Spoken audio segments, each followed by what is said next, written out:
All right, so the next thing we're gonna do is we're gonna plug everything in that needs to be plugged in.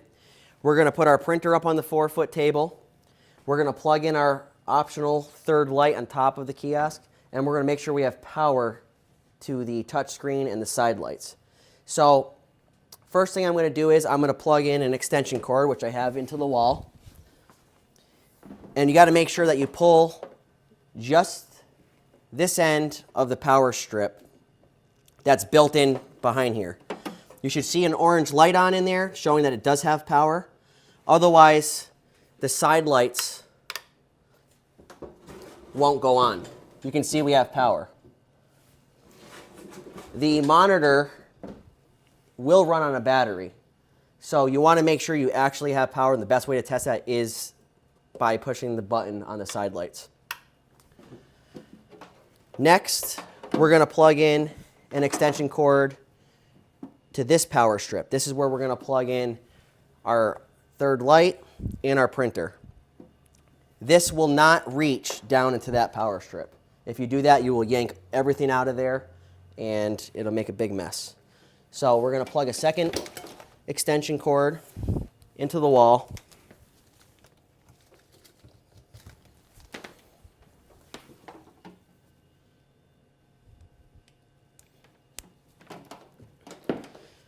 This black bin here has the printer. So I'm going to take this out.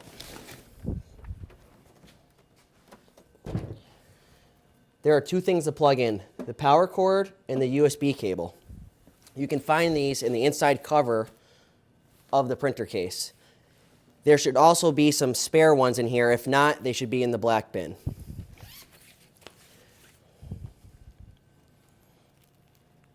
So here's the power cable.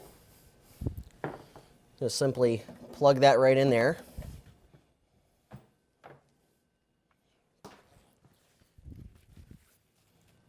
The USB cable.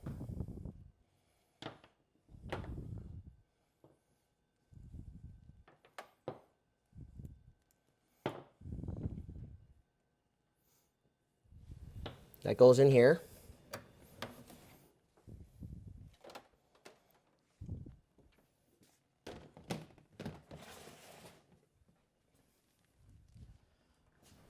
And you want to make sure these are behind the poles because this kiosk is going to be up against this wall facing this way. So for demonstration purposes, I'm just leaving it open so we can see exactly what's going on back here.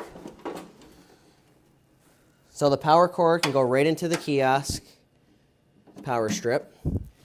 The USB is going to go right into this USB hub here. Now, there are power buttons underneath each one of those slots. So if for some reason your printer doesn't seem like it's working, there's a little button under each one, and if you make sure it's pressed up, it'll give it this power. People shouldn't be touching those because they should always be powered on, but sometimes for some reason they do get shut off. So that's the first thing you want to check. That'll also be in our troubleshooting section. So now we should have power to the monitor, the side lights, the printer. The last thing, which is an optional light, we have two types of lights. We have an ice light and we have a Polaroid light. They're pretty much exactly the same. They have Velcro here, which we're going to attach to the top of the photo booth.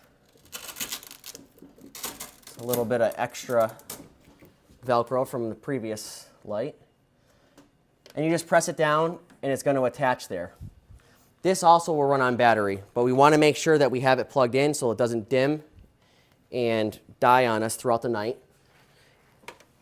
Right in the upper left here, there's the power. And again, we'll plug this in.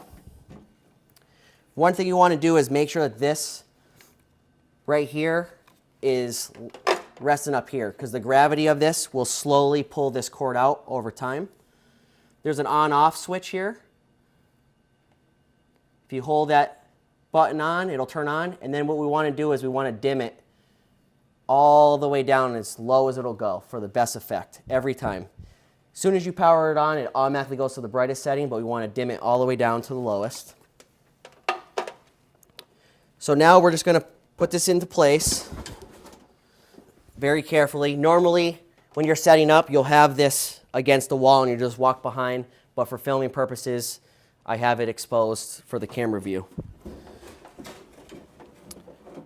So you want to put this all the way against the wall, as far as it'll go. And you'll notice there's a gap here between the wall.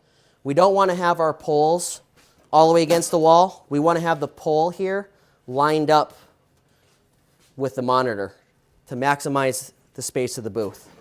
So we're just going to line those up like that.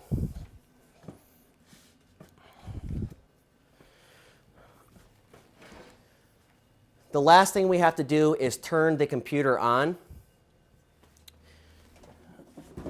Behind here, there's a little hole. If you reach inside there with your finger, there's a little button on the side of the touchscreen computer that's built in, similar to a power button on like an iPhone. It's a little tiny rubber button. If you feel in there, you're feeling in towards that way.